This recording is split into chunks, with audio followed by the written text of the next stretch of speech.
Hi, you're watching episode 5 of the VSNext TME Under the Hood series. In the previous episode, we covered the WebUI in preparation of configuring VSNext. Let's access the WebUI by typing VS0's IP address in the URL address line. Fill in your credentials. We will start with the network interfaces where we can see the unassigned interfaces. Once we install a new virtual system and assign it an interface or interfaces, they will disappear from this list. Let's create a new virtual gateway.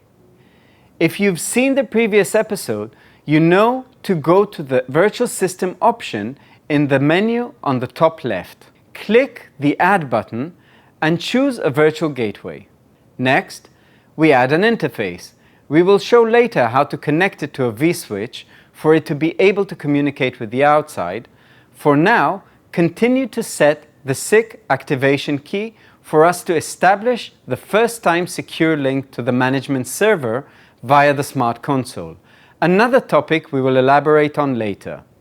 In Select an interface from the table above to set IP address section, we will configure the management interface for this VS and its IP address. In this video, we left the default management switch 500, which was created with VS0, but you can change it to a different one if you need to. You may have noticed that we left the system to assign an ID to the new virtual system, and also that there are quick tips and help messages along the way. Another thing to note is the task table at the bottom, which is recording each action we perform.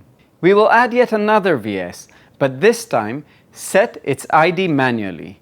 We will repeat the process of adding a virtual gateway and its IP and management settings, but in advanced settings, we will enable manually assign VS ID and set the number to 10 and press OK. This is how easy it is to expand your network. Let's quickly see what we need to do to remove an interface from any VS or vSwitch. We open the object we want to edit and select the interfaces from the list and click Remove, and then OK. Now, this interface is available again and can be assigned to any other virtual system we will need it for. Speaking of vSwitches, to add a new one, click on the Add button and choose a virtual switch. Set the relevant name of this vSwitch, choose an interface for it, and click Apply. Let's take a closer look now at the task table where we can see all that we've done from the VS creation, then deleting an interface, to creating the vSwitch, and all the details we listed in the WebUI overview episode. As promised, we will see now how to connect an interface to a virtual switch.